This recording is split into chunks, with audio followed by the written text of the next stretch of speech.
Dando continuidade ao seu tour pelo mundo, o presidente Lula agora está nos Emirados Árabes Unidos, lá em Abu Dhabi.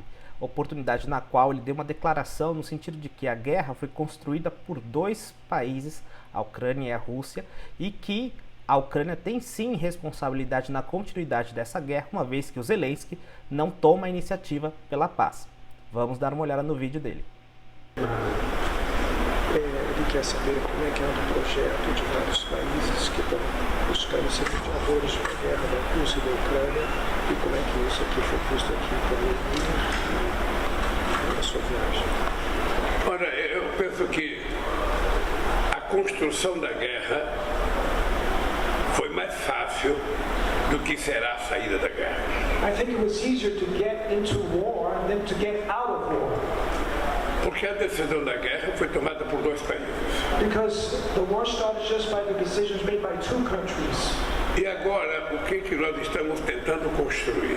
What are we trying to build Nós now? estamos tentando construir um grupo de países We're trying to form a group of countries que não tem nenhum envolvimento com a guerra, that has no kind soever involvement with the war, que não querem a guerra, that do not want the war to que continue, desejam construir paz no mundo, that want to build peace in the world, para conversarmos tanto com a Rússia quanto com a Ucrânia. and we should talk together and with Russia and also with Ukraine. Mas também nós temos que ter em conta But we also have to take into account que é preciso conversar também com os Estados Unidos that we also have to e take com a into União account Europeia. positions, the United States of America and the European Union. Ou seja, nós precisamos convencer as pessoas That is to say, we need to convince de people que a paz é a melhor forma para se estabelecer qualquer processo de conversação.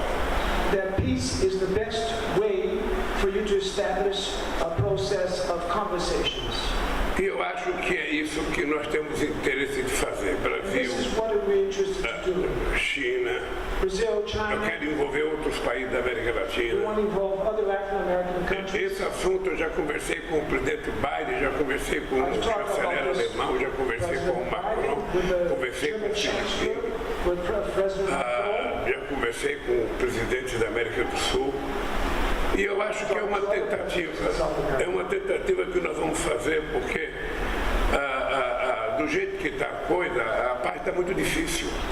It's going to be a tentative process because the way things are moving, peace is very difficult to be reached. O presidente Putin não toma a iniciativa de parar. President Putin doesn't take O any initiative Zelensky to não stop the toma a war. iniciativa de parar. Zelensky from Ukraine doesn't take any A initiative Europa to e os stop. Estados Unidos terminam dando uma contribuição para a continuidade dessa guerra. Europe and the US continue to give their way of contribution to continue. E eu acho que nós temos que sentar numa mesa So we have to sit around the table e dizer, chega, and say that's enough.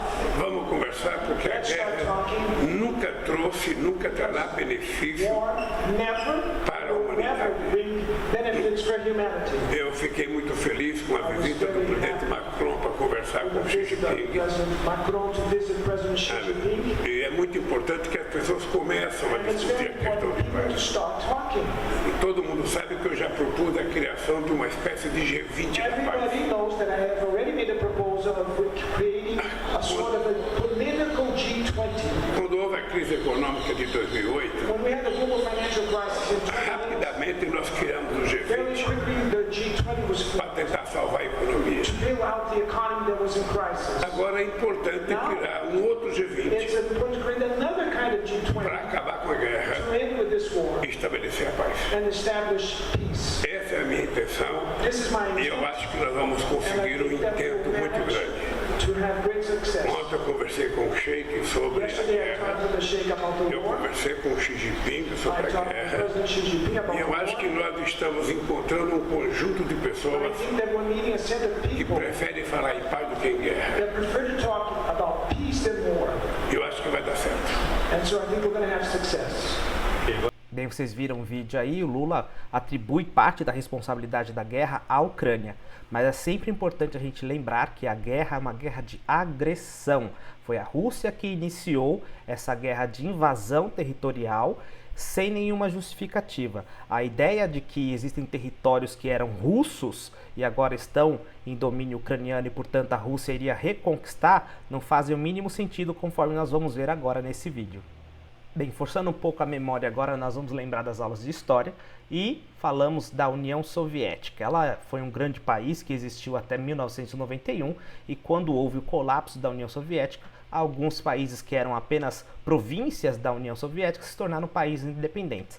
Aqui no mapa, por exemplo, você pode ver que a União Soviética ocupava uma grande região, era, por coincidência, já que tinha a Rússia, o maior país do mundo, e tinha aqui boa parte da Europa Oriental, e da Ásia. Quando foi desmembrado, nós tivemos países novos aqui, como o Cazaquistão, outros países que terminam com estão, o Cáucaso aqui, que tem Azerbaijão, tem a Geórgia e a Armênia, se não me engano, e aqui no leste europeu nós tínhamos os estados bálticos, a Polônia e a Ucrânia. Olha que interessante, a Ucrânia tinha aqui já a península da Crimeia. Então, como novos países surgiram, era importante que você fixasse as fronteiras. E, nesse sentido, falando de Rússia e Ucrânia, foi assinado o tal do Memorando de Budapeste. Tá? O que foi esse memorando? Quando foi desmembrada a União Soviética, boa parte do arsenal nuclear estava na Ucrânia. Então, quando houve o desmembramento da União Soviética, a Ucrânia se tornou a terceira maior potência nuclear. E era um país que tinha pouca estrutura econômica. Então imagine, era um país, abre aspas, fraco, com um poder inimaginável. Então foi feito um acordo no seguinte sentido: você se desarma, entrega essas armas pra gente e em contrapartida a gente se compromete a não te atacar mais.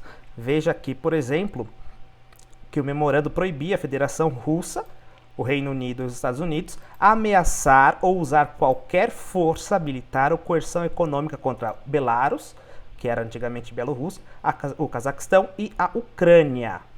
Claro, tem uma exceção aqui, que no caso de legítima defesa. Então, se a Ucrânia atacasse a Rússia poderia valer-se da força física, da força bruta para se defender. Olhando outro ponto interessante do Tratado do Memorando de Budapeste, nós temos aqui que a Rússia assinou para respeitar a independência e a soberania da Ucrânia nas fronteiras existentes à época da assinatura. Ou seja, a Rússia concordou que a Ucrânia era país independente e que as fronteiras dela estavam devidamente assinadas, devidamente validadas. Inclua-se nessas fronteiras a Península da Crimeia. Então, mesmo que a Rússia diga que a Crimeia sempre foi uma península que tinha muita população russa, foi assinado aqui, se não me engano, em 94, um tratado dizendo que dentre outras tratativas, que a Crimeia era ucraniana. E os territórios que estão hoje ilegalmente invadidos pela Rússia, também compunham a Ucrânia. Logo, essa guerra de agressão, além de violenta, é quase criminosa. Ela é ilegítima e não tem fundamento nenhum, apesar de toda a propaganda russa. Então aí eu te pergunto, como pode um país que naturalmente é neutro nas relações internacionais tomar um lado e acusar a vítima, acusar o país que está sendo alvo de um ataque ilegal? Lembre-se que, infelizmente, nós tivemos aqui a cúpula da democracia nos Estados Unidos e o Brasil se recusou a assinar a declaração final que condenava a invasão na Ucrânia. A justificativa dos nossos diplomatas era de que o foro específico para discutir segurança no mundo era o Conselho de Segurança da ONU. E, além de tudo, se você condenasse a invasão, você não abria espaço para uma negociação de paz. Além disso, a gente tem que lembrar aqui que o nosso presidente fez uma declaração, novamente infeliz, no comecinho desse mês, falando que se a Ucrânia quisesse alcançar a paz, tinha que ceder algo. No caso, fazendo uma alusão à cessão da Crimeia ou reconhecer, a invasão da Rússia como legítima à região da Crimeia. Claro que isso gerou um incidente diplomático. Os representantes do governo ucraniano disseram que não tem o que ceder. Imagina que alguém invadiu a tua casa e a justiça, por enquanto, está omissa. E aí, para você tirar aquela pessoa da sua casa, você tem que ceder um cômodo. É praticamente esse o argumento, não tem justificativa moral. A Rússia está agredindo a Ucrânia, está invadindo e violando o tratado que ela mesma assinou. Novamente infeliz. E além disso, já a terceira declaração infeliz, dizer hoje que a guerra foi construída por dois países, colocando a Ucrânia, que é vítima, como um dos articuladores da guerra. E também de que Zelensky tinha que procurar a paz.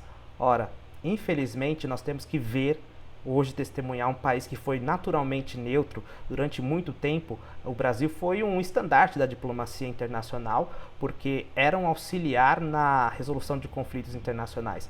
E ver hoje o nosso presidente tomando o lado numa guerra tão violenta e, infelizmente, o lado errado, isso é muito triste.